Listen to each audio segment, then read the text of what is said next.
आज तो आज बात करेंगे छत्रपति शिवाजी महाराज जी की, जो आज उनका राज्याभिषेक दिन है, तो इसी पे बात हो गया आज।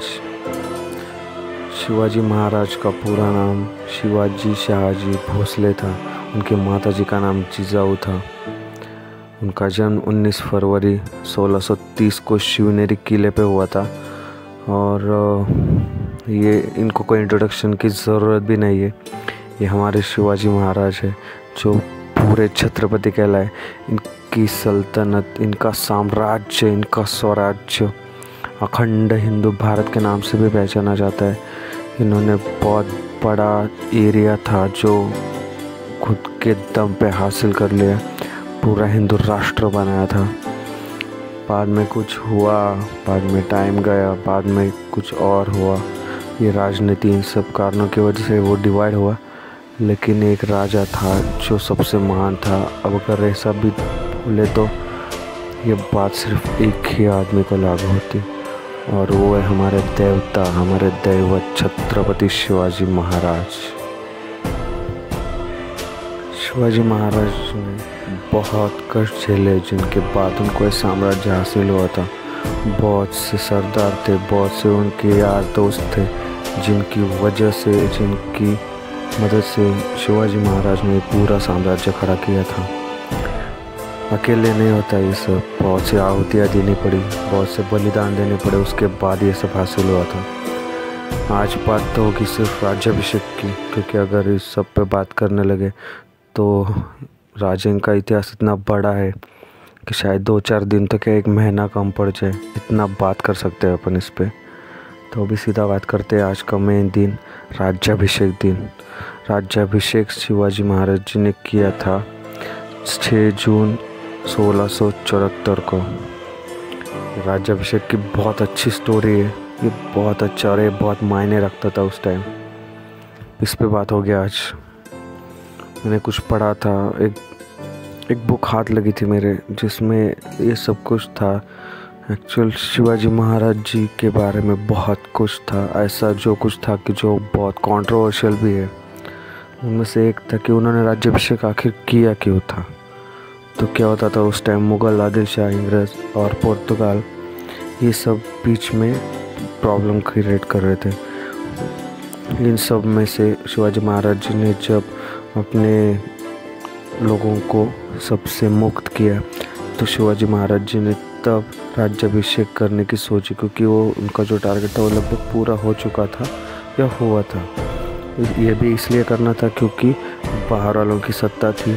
शिवाजी महाराज जी के जो पिताजी थे वो जहागीरदार थे, और जहागीरदार का लड़का बंडखोर के नाम से ये सब बोलते थे। ये सब टालने के लिए, और उस टाइम के जो ब्राह्मण थे वो राजा को राजा मानने को तैयार ही नहीं थे। जब शिवाजी राजे का अगर कोई और राज्य से या किसी और राज्य से कोई तय होने वाला हो, तो उस टाइम में बहुत प्रॉब्लम्स आते थे। ये सब प्रॉब्लम्स दूर करने के लिए, राजा को एक स्वतंत्र राजा बनने के लिए, राजा का जो राज्य है उसको एक अधिकृत राज्य करने के लिए शिवाजी महाराज जी ने ये जो पूरा का पूरा तामझाम था राज्याभिषेक का, वो करने का तय किया था।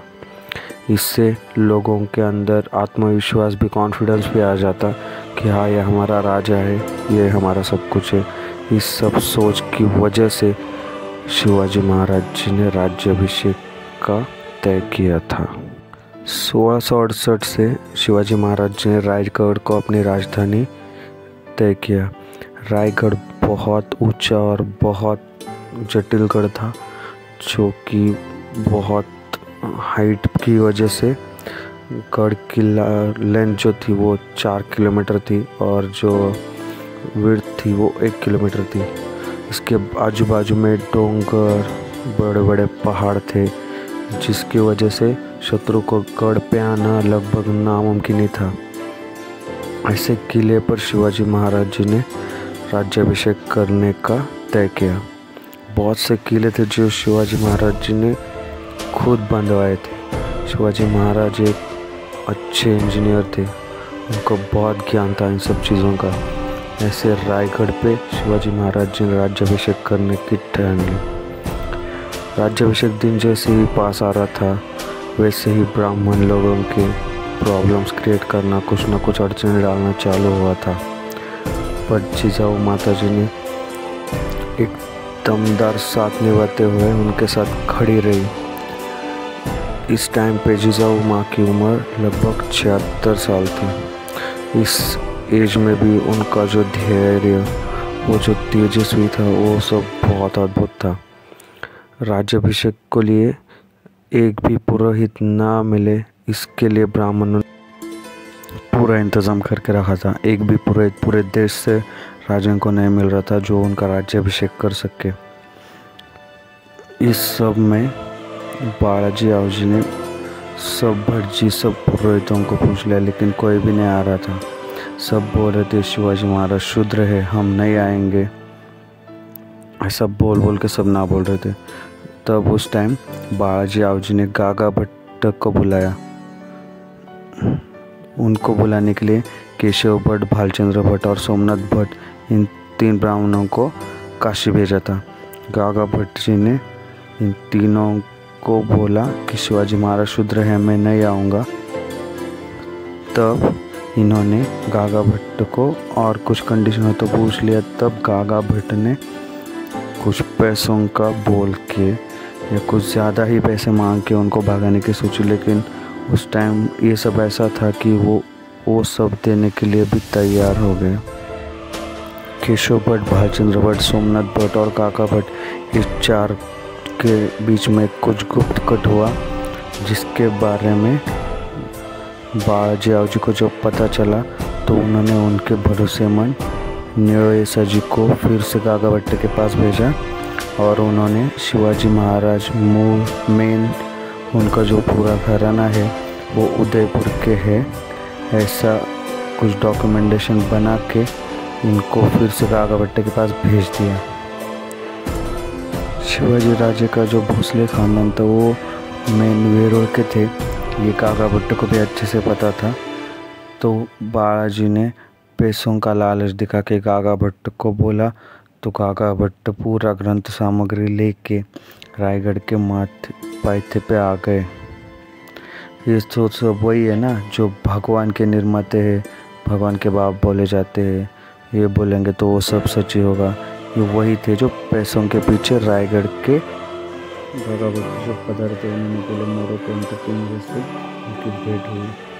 वो राज्याभिषेक हुआ तो ब्राह्मणों का पूरा वर्चस्व खत्म हो जाएगा, शिवाजी महाराज श्रेष्ठ हो जाएंगे, इसलिए राज्याभिषेक होना ही नहीं चाहिए, ऐसा गागा भट्ट ने सबको बोल दिया। गागा भट्ट ने 2 मिनट में सरडे जैसा रंग बदल के राज्याभिषेक करने के लिए नकार दे दिया। शिवाजी महाराज शूद्र है, इसलिए बालाजी आऊजी का राज्याभिषेक करने को गागा भट्ट तैयार हो गए। उनका ऐसा निर्णय हो गया, मतलब राज्य जिसने खड़ा किया वो बाजू ने, और किसी और को जिसका कुछ है भी नहीं, जिनका इसमें कुछ है भी नहीं, उनको खड़ा करने को गागा भट्ट तैयार हो गए। ये पूरा का पूरा कार्यस्थान, ये पूरा का पूरा सब राजा को समझ आया और बालाजी को जो महाराज को श्रद्धा था इसकी वजह से बालाजी ये सब समझ गए। वो ये भी समझ गए कि गागा भट्ट इस पवित्र कार्य में कुछ न कुछ बाधा डालने का पूरा का पूरा कट रच गया। इसलिए बालाजी आऊजी ने जब गागा भट्ट को पैसों का आमिष दिखाया तो गागा भट्ट तैयार हो गया और अपने साथ साथ बहुत से भट्टों का फ़ायदा हो ऐसी व्यवस्था भी गागा भट्ट ने की थी। राज्याभिषेक का दिन निश्चित हुआ। शिवाजी राजे के बहुत से सहकारी राज्याभिषेक की तैयारी में लग गए। हिरोजी फिरजत, मदारी मेहदर, हंबीरराव मोहिते, नागोजी जेदे, येसाजी कंक इत्यादि सहकारी आए हुए अतिथियों का स्वागत करने में, सामग्री लाने में बहुत से काम करने लगे। जिजाऊ इस सब में खुद ध्यान दे रही थी। शिवाजी राजे ने जिजाऊ का आशीर्वाद लिया। राज्याभिषेक के लिए सब ब्राह्मणों ने मिलकर जो पूरा का पूरा षड्यंत्र रचा था, इसकी वजह से जिजाऊ माँ बहुत गुस्से में थी। धर्म के नाम पे इन भट्टों ने शिवाजी महाराज का जो छेड़ किया था, जो उन्हें तकलीफ दी थी, इसकी वजह से जी बहुत गुस्से में थी और गागा भट्ट ने इसके लिए लगभग 7,000 होन लिए थे।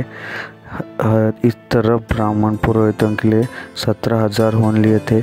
राजा के 5 जून के दिन स्नान के टाइम जो ब्राह्मण थे उन हर एक को 100 होन दिए गए। राज्याभिषेक के लिए 50,000 ब्राह्मण उपस्थित थे।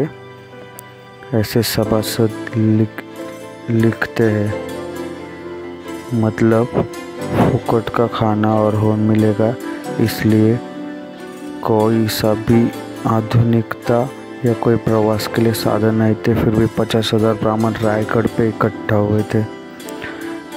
शिवाजी महाराज जी की सुवर्ण तुला की गई थी। राजा का उस टाइम जो वज़न था वो 160 पाउंड, मतलब 17,000 होन हुए। वो होन दूध, लोनी, साकर, फळे, सुपारी, रुपये, तांबे, लोखंड सब ब्राह्मण लेके गए। इसके लिए अंदाजे से 50,000 होन गए होंगे। 7 जून को राज्याभिषेक के दूसरे दिन हर ब्राह्मण को 2 होन और ब्राह्मण स्त्री और उनके बच्चों को 1 होन दिया गया। 1 होन मतलब 3 रुपये। मतलब शिवाजी महाराज जी के राज्याभिषेक को जिनको विरोध था उन्होंने लगभग पूरे स्वराज्य की लूट ही कर दी थी। राज्याभिषेक के लिए पूरा खर्चा जो था वो 4,26,00,000 रुपए गया था। शिवाजी महाराज जी के संपूर्ण जो लाइफ थी उस लाइफ में जितना पैसा उन्होंने खर्च नहीं किया था वो सारा पैसा एक ही जो राज्याभिषेक का फंक्शन था इसलिए खर्चा हुआ था, और वो भी ब्राह्मण लूट के ले गए थे। शिवाजी महाराज जी के मावड़ों ने अपने खून पसीने का जो धन था वो कमाया था, वो पूरा इन कौवों ने धर्म के नाम पे उड़ा ले गए थे। उस टाइम जो इंग्रज, डच, फ्रेंच थे वो भी राजा के राज्याभिषेक सोहला के लिए आए थे। वो बहुत से गिफ्ट्स वगैरह लाए थे। इनमें से जो इंग्रज थे उनके साम्राज्य का सूर्य कभी अस्त नहीं होता ऐसे बोला जाता है। उनका भी एक प्रतिनिधि हेनरी ऑक्सीडेन राज्याभिषेक के लिए आया था। वो भी अपने अमूल्य गिफ्ट लेके आया था। राजा के सामने नतमस्तक हुआ था, राजा को भेंट वस्तु दी, राजा उनको मुजरा किया और फिर वो दबे पाँव पीछे वैसे ही नमन करके राजा को वापस गया। ये वही ब्राह्मण थे जो राजाओं को छलने के लिए, राजाओं को तकलीफ देने के लिए एक मौका नहीं छोड़ते थे। वो सब भी इसमें थे और एक इंग्रज का था जिसको पता था क्या है, वैसे पूरा रिस्पेक्ट के साथ आया था।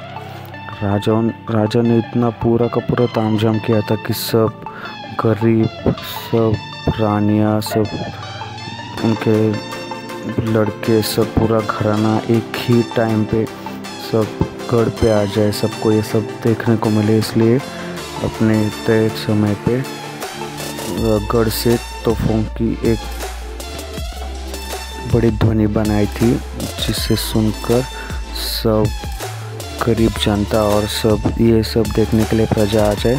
इसलिए इन सब विरोधियों को अच्छा से अच्छा दंड देने के लिए राजा ने राज्याभिषेक किया था। पूरा न्याय दंड और राजदंड हाथ में लिया था।